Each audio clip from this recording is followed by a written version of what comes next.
Assalamualaikum warahmatullahi wabarakatuh. Selamat datang di pertemuan 13 pemrosesan data terdistribusi. Pada pertemuan kali ini kita akan membahas yang namanya trigger. Sebenarnya apa sih trigger itu? Trigger itu merupakan sebuah objek pada database yang dimana objek itu berisi perintah atau statement SQL yang akan dijalankan secara otomatis ketika suatu peristiwa ataupun event tertentu terjadi pada sebuah tabel atau view. Yang dimana event atau peristiwa ini dapat berupa aksi yang kita lakukan, kayak operasi insert, update, ataupun delete. Jadi, trigger itu bisa dianggap sebagai otomatisasi perintah SQL. Nah, trigger dan event ini dapat dianalogikan sebagai garam dan madu. Oh enggak. Dapat dianalogikan sebagai asap dan api. Yang dimana asap itu nggak bakal muncul, nggak bakal ada kalau nggak ada api. Sama halnya juga dengan trigger. Trigger ini kan merupakan eh, kumpulan kode SQL gitu kan. Nah, dia itu nggak bakalan dieksekusi kalau suatu peristiwa atau event itu belum terjadi ya. Nah, kurang lebih sama kayak konsep asap dan api ya. Jadi saling membutuhkan gitu. Oke. Selanjutnya di sini ada kelebihan.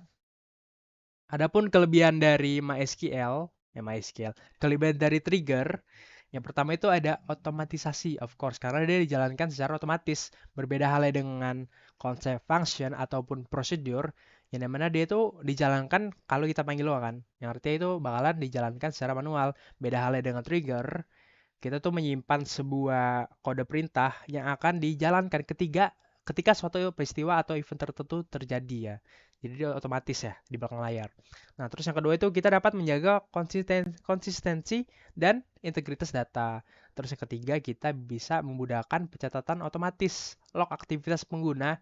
Jadi kita bisa ngelihat pengguna ini ngapain aja dan data apa aja yang dirubah oleh pengguna tersebut. Nah, terus yang keempat, kita dapat mengurangi redundansi kode aplikasi. Terus yang terakhir di sini kita dapat mensinkronisasi antara table satu sama lain. Nah, adapun di sini ada kekurangan atau kelemahannya juga nih. Yang pertama dia tuh sulit dilacak atau didebug. Jadi karena dia dijalankan secara otomatis, jadi dia berjalan di belakang layar kan. Nah, kalau misalnya kita ada error ataupun suatu hidden bug gitu, nah dia nggak bakalan bisa kita lihat secara langsung gitu. Kayak misalnya kalau kalian jalanin kode gitu kan kayak kelihatan kan error message di mana.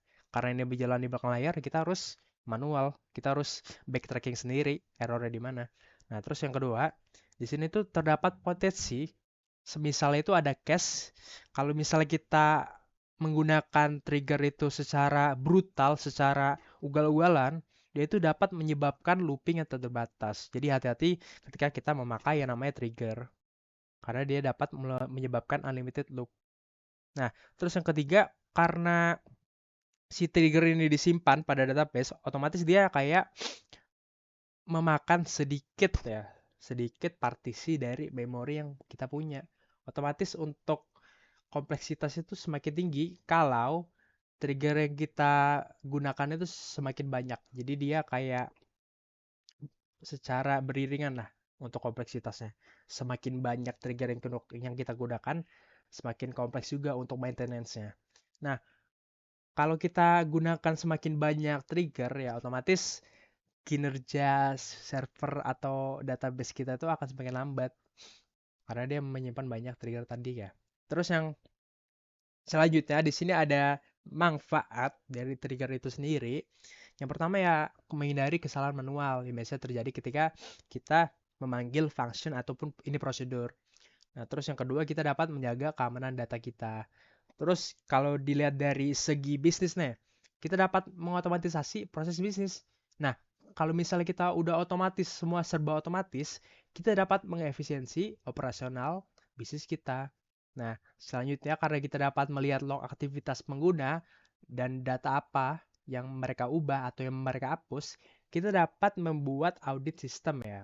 Terus yang terakhir, di sini kita dapat menjaga replikasi tabel secara sinkron.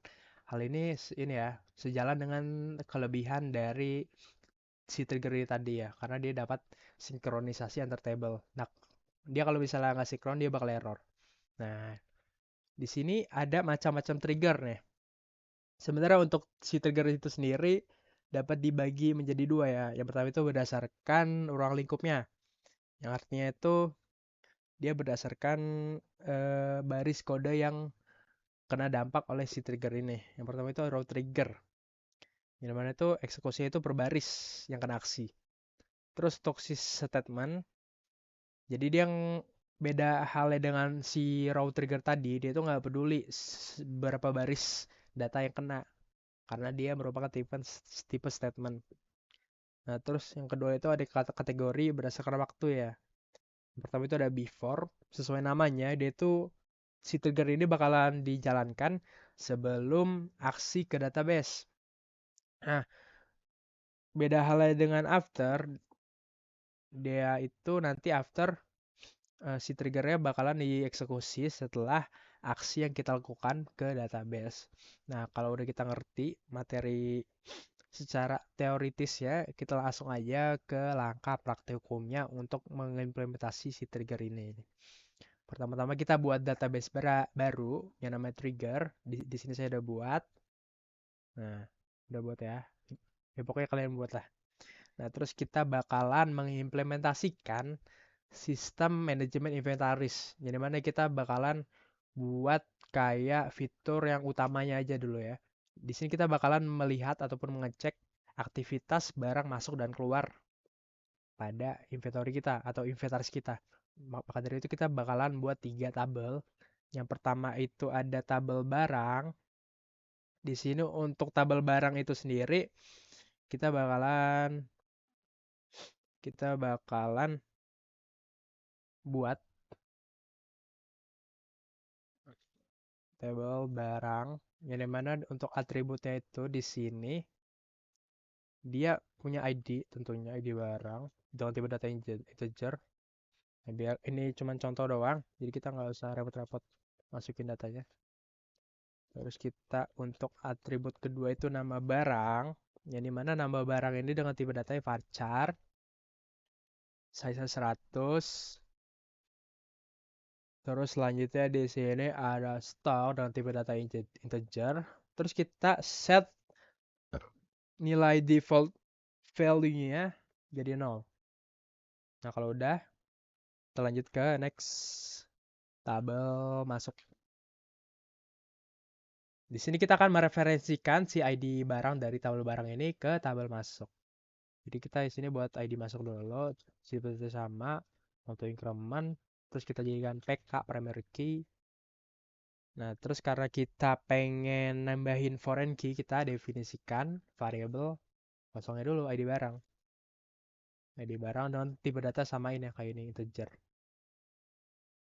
ID barang terus kita lanjut ke atribut selanjutnya yaitu jumlah. Jumlah barang yang masuk berapa? Terus apalagi ini kira-kira? Tanggal, iya tanggal. Tanggal dengan tipe data date. Karena kita pengen ngelihat waktunya juga, kayak misalnya jam berapa gitu ya. Jadi kita pakai tipe data timestamp saja ya. Timestamp yang dimana dia itu defaultnya langsung aja ya. Defaultnya current timestamp. Jadi kita nggak perlu ngisi ya. Karena dia secara otomatis sudah ngelihat waktu ataupun tanggal yang data itu dimasukin, di insert. Nah, terus di sini karena kita pakai foreign key dari tabel barang, kita definisikan variabelnya di barang tadi kan udah deklarasikan ya. Di barang kita ambil dari referensinya dari tabel barang dengan atribut di barang. Nah, karena tabel barang masuk dan tabel barang keluar ini kurang lebih sama, jadi kita copas aja. Nggak usah repot-repot, kita copas aja. Cuman kita bedain aja dari keluar gitu. Nah, ini juga nama tabel kita tengah. Nah, kalau udah gini, kita langsung aja eksekusi, kita go. Nah, kalau misalnya udah kita buat table, kita bakalan nyoba masukin beberapa row ya, atau records ke dalam tabel barang ini. Nah, biar nggak ribet ya. biar nggak ribet-ribet di sini ya. Kita langsung aja insertnya. Insert into. Di sini kita bakalan masukin di tabel barang ya. Jadi insert into barang. Terus kita masukin atribut atau field yang pengen kita tambahkan recordsnya. Nama barang sama stok. Karena ID sama ID-nya itu udah secara otomatis increment ya. Jadi kita nggak perlu susah-susah. Adapun values-nya itu yang pertama ada laptop. Terus stoknya 10. Terus dilanjutkan dengan monitor ya. Anggaplah ini inventaris lab ilkom ya. Jadi kita bakalan lihat barang keluar dan barang masuk yang ada di lab ilkom. Terus selanjutnya di sini ada mouse. Untuk ini peripheralsnya, stoknya berapa ya? Stoknya 30. Terus kita lanjut. Itu keyboard 20. Terus di lab ilkom ada apa aja? Ada printer ya. 5 yang sebaik banyak. Nah, kalau udah gini ya, kita langsung aja masukkan. Kita masukkan value tersebut ke tabel barang. Nah, di sini kita bakalan langsung ya mengimplementasi trigger. Yang mana si trigger ini bakalan dieksekusi ketika kita melakukan insert, delete, atau bahkan update. Oke, lanjut. Maaf tadi asar. Oke, di sini kita bakalan mengimplementasikan trigger pada operasi insert, update, dan delete. Jadi misalnya kita melakukan ketiga operasi tersebut, maka trigger akan dijalankan atau dieksekusi. Oke, karena ini kita membuat database sistem inventaris ya. Jadi kita bakalan buat trigger untuk cara gimana. Jadi kalian klik database kalian, terus pergi ke menu trigger yang ada di pojok kanan atas. Kalian klik aja trigger, terus di sini ada tombol create new trigger. Nah, nanti di sini bakalan banyak input-input banyakannya. Di sini pertama ada trigger name. Pertama-tama kita bakalan mengimplementasikan trigger untuk operasi insert ya. Jadi di sini ada tambah stok. Jadi mana untuk si tabel itu kita bakalan tabel barang masuk. Jadi ketika misalnya ada pengguna yang menambahkan stok baru di tabel masuk, maka dia akan menyinkronkan secara otomatis. Yang artinya dia bakalan menambahkan stoknya juga di tabel barang.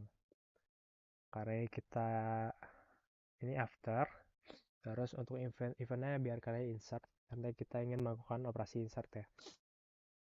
Untuk sintaksnya gimana untuk tambah stoknya?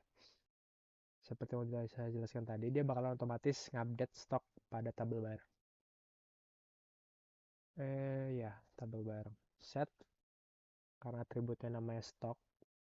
Jadi kita bakalan menambah ya. Jadi stok plus new. Yang mana di sini artinya data yang baru saja ditambahkan di tabel masuk jumlah. Karena kita pengen nambah stok pada spesifik barang, jadi kita pakai kondisi where ID barang sebarengan new ID barang. Pokoknya new ini artinya data baru yang ada di tabel masuk. Aduh. Nah, kalau udah kayak gini, jangan lupa titik koma. Kita klik go aja. Nah, nanti dia bakalan secara otomatis nambahin gitu kan, nambah stok nih. Tuh, nambah stok. Untuk pengguna ini gimana nih? Contoh ya. Kita pengen namanya nginsert record satu data baru di tabel masuk. Misalnya into ya. Insert into masuk. Yang dimana di sini untuk values-nya tadi kan ada berapa tadi ya? Mana bentar ya. Masuk. Oh, tabel masuk tuh ada ID barang sama jumlahnya berapa. Insert into masuk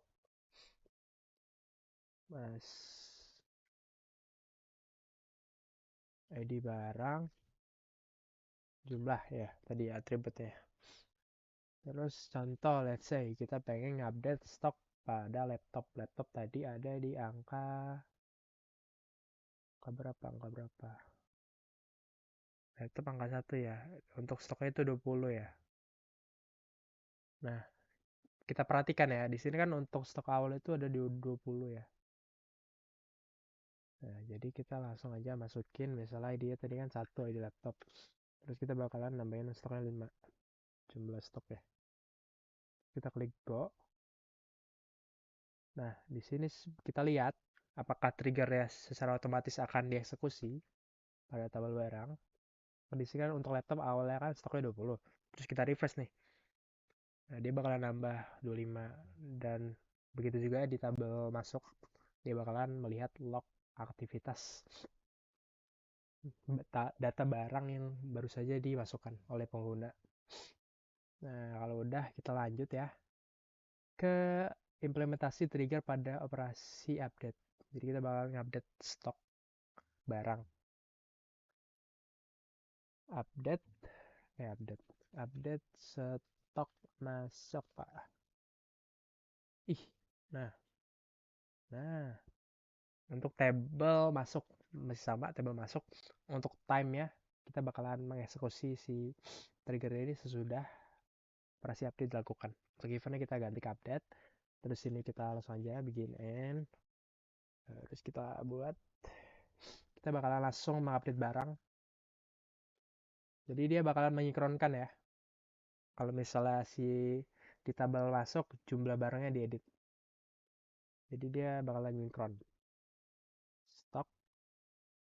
Stok ditambah karena misalnya ya, let's say jumlah barang yang new dikurang data lama jumlah. Nah, artinya dia bakalan ngupdate sesuai dengan stok yang ada di tabel barang masuk. Where ID barang dengan ID barang. Nah, kalau udah gini ya, klik go aja, jangan lupa titik koma.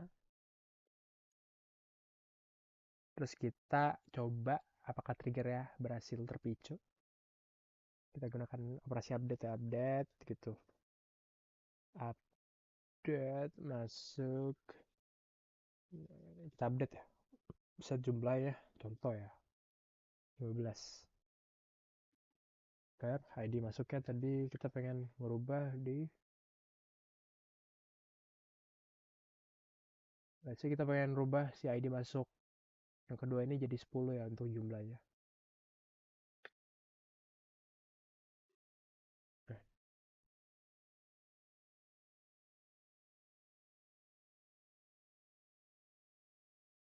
Nah kan bisa lihat nanti kan di sini nanti untuk update stoknya itu dia bakalan nambah 5 karena kita ngubah si ID masuk ini yang awalnya 5 jumlahnya jadi 10. Dia otomatis nambah 5 ya.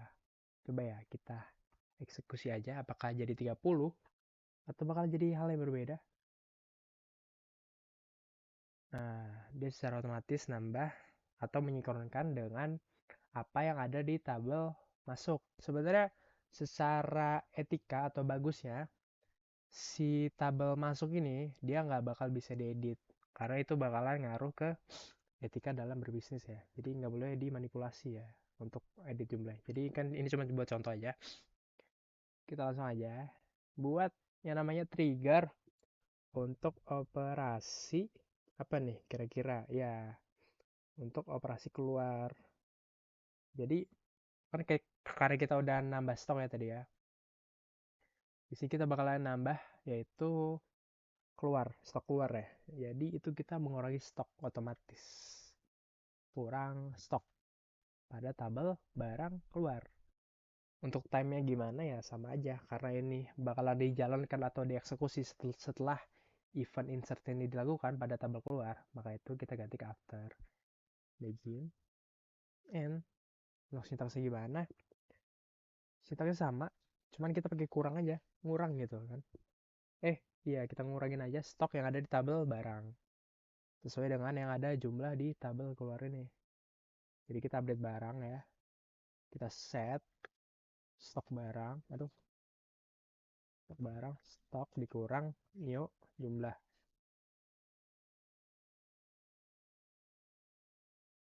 Where ID barang dengan ID barang.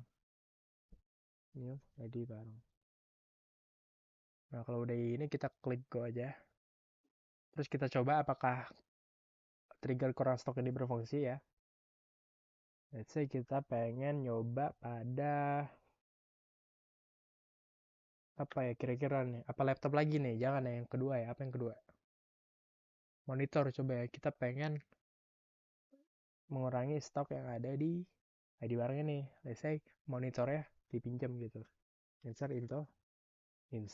into keluar. Terus di sini kan ada ID barang sama jumlah. Valuesnya di sini tadi kan 2 ya. Nah, di sini monitor kan stoknya 15. Biasanya kita pengen nguranginnya 5 aja, nggak usah banyak. Terus kita langsung aja gelok. Nah, nanti dia di tabel barang ini untuk ID barang monitor dia bakalan ngurang 5. Yang awalnya tadi ya 20, ini jadi 15. Gitu kira-kira. Nah, kalau udah berhasil ya tadi kan kita udah buat yang namanya tambah barang, tambah stok, keluar stok. Terus selanjutnya di sini juga ada sama juga kita bisa ngupdate stok keluar. Update stok. Nah, update stok keluar. Tabelnya tabel keluar ya. Time after. Kita update begin end. Terus kita update barang. Sama aja kita di update stok masuk, cuman bedanya dikurang, bukan ditambah. Set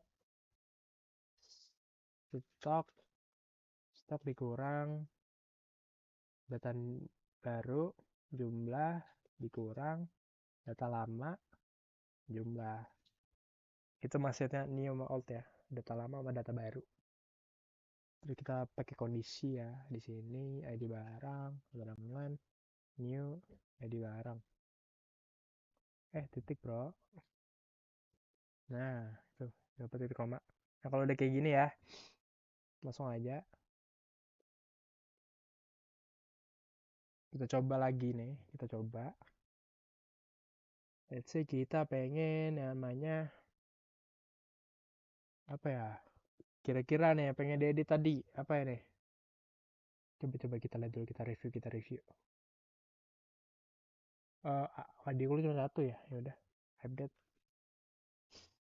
Update keluar set jumlah sama dengan karena ini tadi jumlah 5 kita pengen update jumlahnya 7 jadi 7 ya. Where ID keluarnya cuma satu karena cuma satu. Klik go ya. Nanti dia bakalan berubah.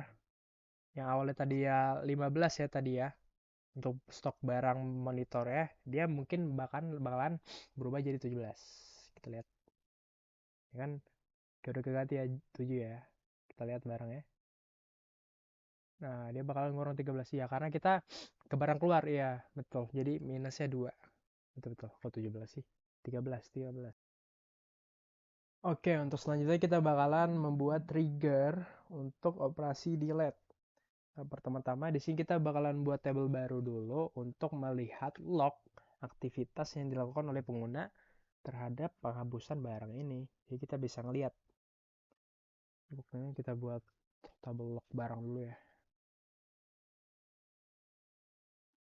Gitulah.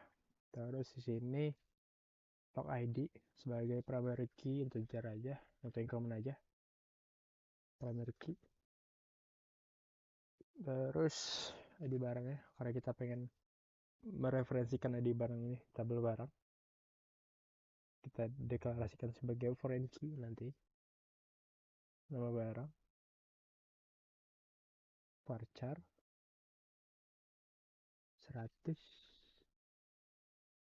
Terus di sini ada yang namanya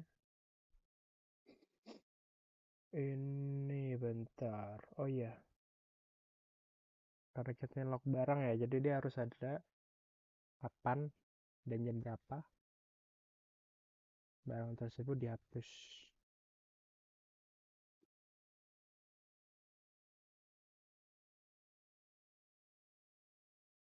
Nah, ini kita pakai timestamp aja. Oke, kita masih kosong ya. Nah, kita lanjut ke buat trigger ya. Klik database ya, terus klik trigger, create new trigger. Jadi kita bakalan buat nama trigger hapus barang untuk tabel barang, karena kita pengen melakukan operasi hapus barang ini di tabel barang ya. Untuk ini after operasi delete dilakukan, digit N, jangan lupa seperti biasa. Nah, terus di sini kita bakalan masukkan logika perintah query gimana. Nah, kalau misalnya barang ini di delete di tabel barang, dia bakalan buat row baru di tabel log barang tadi, karena kita pengen mengetrace ataupun melacak aktivitas penghapusan barangnya ya. Jadi biar nggak salah-salahan gitu ya. Log barang. Gimana? Ini untuk ID-nya itu ada apa tadi? Log ID ya. Karena log ID itu increment, jadi kita buat aja ID barang, terus nama barangnya apa, terus di delete kapan, dengan values-nya kita ambil now, artinya sekarang. Ini kalau misalnya dalam konteks ID ya, ID keberapa gitu ya. Alt, data lama artinya ID barangnya. Terus alt, nama barang ini hapus. Untuk timestampnya now, sekarang. Nah, sini kalau udah, kita bakal langsung aja execute atau jalankan ya. Go. Nah, terus kita coba deh. Kita coba ya, let's say kita pengen ngapus apa nih. Kira-kira yang kita hapus. Cap, cip, cup, kembang, kuncup, pilih mana yang mau dicup. Printer aja. Nah, apa itu out of range? Oh, shit. Oke, karena ini increment mungkin kayak tidak usah pakai row ya. Bentar guys. Kayak ada kesalahan dalam penulisan modulnya. Jadi kita edit dulu aja. Kurangi stok. Hapus barang. Karena log tadi kan increment ya, harusnya nggak usah sih. Harusnya ya, misalkan increment. Jadi secara otomatis dong.